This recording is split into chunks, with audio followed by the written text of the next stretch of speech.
Hey, we're gonna do a, you can think of this as like an unboxing video for a wild turkey. We're gonna do like the quickest, most time efficient, easiest way to get the bulk of the meat off of a wild turkey. When I say that, what I mean is that you can actually pluck this bird and make like a Thanksgiving turkey. We cook one many Thanksgivings where you come in and just and pluck the bird, literally grabbing feathers, right? And do the whole dang thing. And you wind up with what looks like if you went to the grocery store and bought a turkey, a whole plucked turkey, guts removed, and you can roast it. It's as good or better as domestic turkey if you take certain precautions when you cook it and try to control the bird drying out. What we're gonna show instead is how to get the breasts, the two lobes of the breasts, the tenders, drumsticks and thighs off a turkey very quickly. The skin's edible, skin's good to eat. We're gonna get rid of the skin. In this preparation here, we're gonna wind up with like really clean ingredients that anyone would pull out of the freezer if you have them in your freezer. Anyone, your husband, your mother-in-law, they would pull it out of the freezer, they would look and be like, I understand what I'm looking at. This is like a breast fillet from a bird, and you can cook it all the ways that you can handle turkey and all the ways you can handle chicken. Before we get started, just do a quick run through on like sort of a walk through on a turkey. This is the turkey snood. This thing, they can engorge us with blood. It actually changes, you know, it's a little bit according to mood. You see he's got a blue head. The head can run from almost like a whitish to a red. It's got a blue tint to it. This is the turkey's waddle right here. These are caruncles. And if you watch a turkey gobble, he shakes. And these things, I don't know this for fact, but I have to imagine that these are what helps give him that broken gobble sound when he waddles, or when he gobbles and shakes these things. The beard, which is a feather right there. That's one of the ways that people discuss like the size of a turkey. They'll get into, you know, its beard length and weight. And of course you got the normal stuff on any bird. You got your wings, big beautiful tail fan, always 18, unless he's lost one, tail fan has 18 feathers in it. Spurs, which are like diagnostic of age. So the turkey biologists get a little bit uncomfortable when people start talking about this. They'll tell you that you can tell that it's a Jake because it has no spur. Or you can tell that it's not a Jake being like an adolescent year-old turkey. Or they'll say it's not a Jake because it's got a long spur. But most hunters would agree that this bird is older than 2 years old. Gets a hook to it. Some terminology, people will call it big turkey. They'll call it limb hanger because you can hang it up. Funny thing about turkeys, like, you know, they perch on a limb overnight. If you take a turkey, put your finger in there, and then load that bird's weight on it, that hand winds up clasping your finger very tight, and you imagine that's how they can like hang on a tree all night long without thinking about it too hard. To start skinning the bird, the easiest thing to do is just come up to the point of the breast here. So he's got a breastbone and your wishbone's in here. You come up to the point of the breastbone, just make a little incision through the skin. They skin very easy. You start, pull away.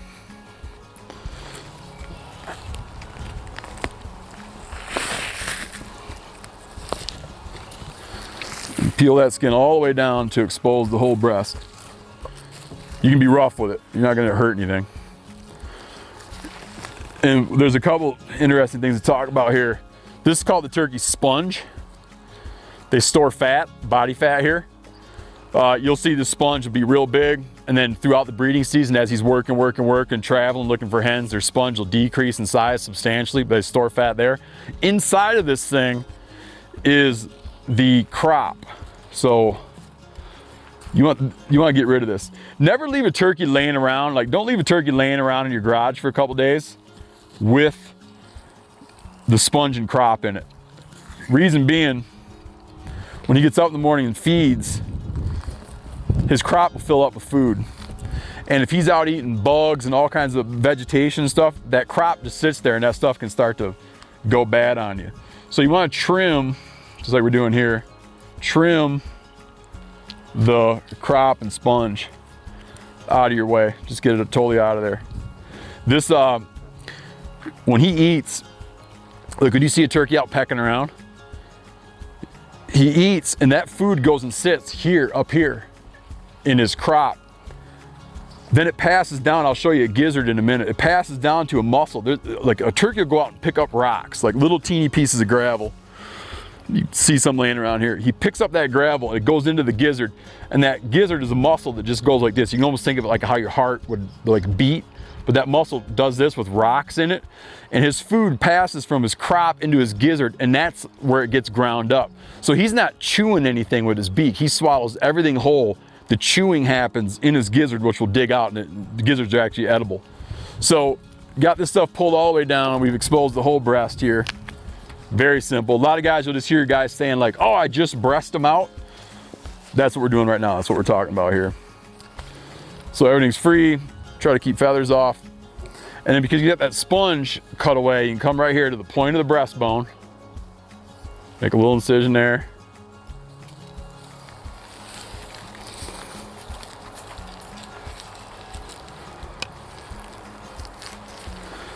Trace the breastbone down.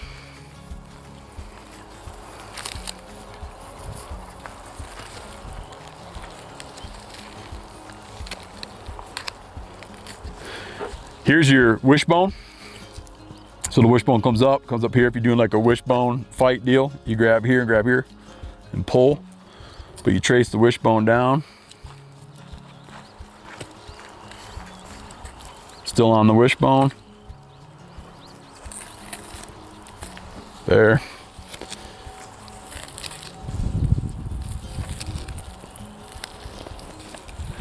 And just follow the breastbone. It's hard to screw up.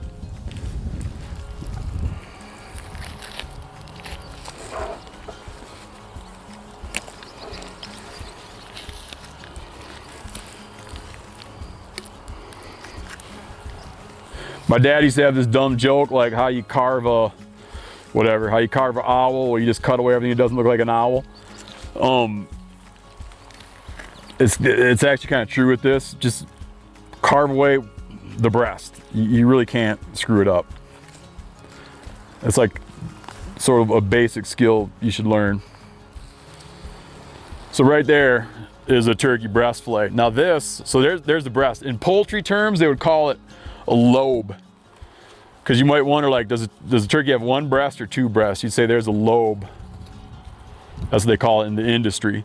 And here, you know, when you see chicken tenders on a menu, that lies on the underside. That's a turkey tender right there. I usually freeze these separate for just very, like when you, if you vac seal these tenders, I'll vac seal two together in a vac seal bag, and then you forget to pull stuff out at dinner time and you're annoyed because you don't have anything thawed out. You can thaw these like literally in minutes if you have it vac sealed and just put it in a bowl of cool water. It's a great, like, very, very quick meal for when you forgot to pull something out of your freezer in time. Do that again on the other side, same exact thing.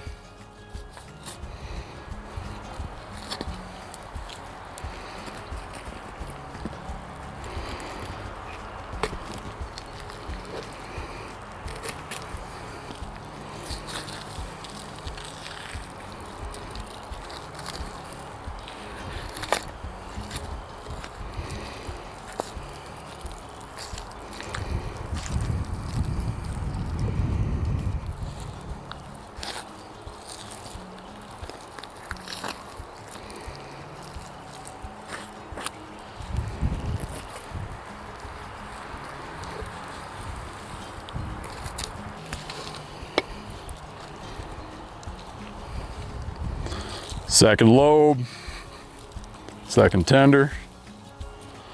There's a tender. There's another lobe. If you want to know what to do with these things, there are two favorites. Look up how to make schnitzel. So make turkey schnitzel with these. And then I brine them and smoke them. You can smoke them on a pellet grill, you can smoke them on a regular grill, you can smoke them in a cabinet smoker. Just very simple brine, water, salt, sugar, 24 hours, put it in a smoker. It's just wonderful. Anyone that talks about wild turkey like this, wild turkey that, doesn't taste good, it's not as dry, like, they don't know what they're talking about. It's just, it's fake news, man. These things are very good. A hot day, sun beating down. I want to get these onto ice. Do this for now and then package them for real later when they're ready to go into a freezer.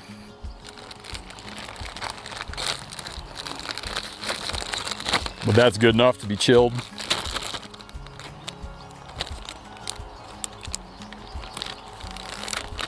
Next thing we're gonna do is get off the drumsticks and thighs as one piece. It's almost as easy as removing the breast, maybe as easy, just one little complication. You gotta actually cut the leg off here. So if you feel on a bird, just move your finger, place your finger over the joint and move the bird's leg. You'll feel where to cut. I know that's my spot. You don't need to cut too deep to get the tendons, like that, and then there. You don't need to don't break the bone, cut it at the joint.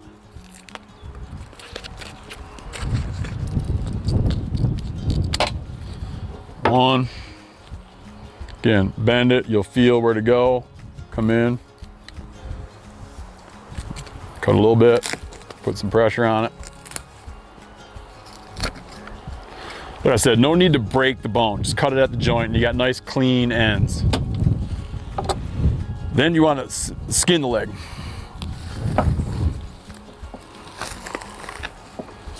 Ooh, get feathers everywhere. When I was saying it's a little bit tough, on some birds, older birds especially, the skin can get a little hard. So it helps to actually come down and make a cut here and do like almost like a skinning cut. Like you would if you're skinning a deer or whatever, how you got to cut through the hide first. So cut through the hide out to the joint. Like I said, just a standard skinning cut through the hide all the way out. And that lets you get in there and get that thing skinned out.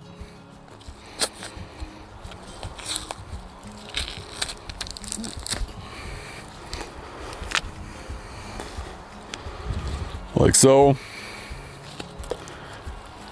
Feathers off. And then the only like even remotely complicated part here is just removing it. So strip it all the way down. You're down to the bird's backbone, right? The whole thigh is exposed. Again, get your feathers off. And you come like this and you'll feel that ball joint pop. And you trace like here and watch. This is the joint that holds the leg on. Just this very easy to pop ball joint. You just get to where you got this exposed ball joint. That's what holds the leg on. And you just, again, trace down the sides. There's nothing you're really gonna mess up. And boom, there is a thigh and drumstick. Okay, here's a quick tip for everybody out there, meaning like a significant portion of all turkey hunters who think that the wild turkey thighs and drumsticks are no good. First, you're right. They're no good if you try to fry them in a pan. They're no good if you just put it on a grill. It doesn't work that way.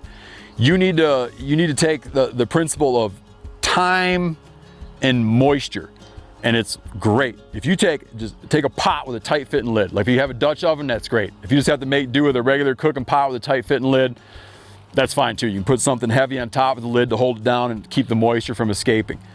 Lay it in your pot. That's it, like that. You can take some salt and sprinkle it on there in your pot. Then go to the store and buy a box, a jar, whatever, make your own vegetable stock, chicken stock, turkey stock, beef stock, I don't care, any kind of stock. Put this in your pan, cover it to there with stock, okay? Just cover it up with stock, put your oven at 275 degrees.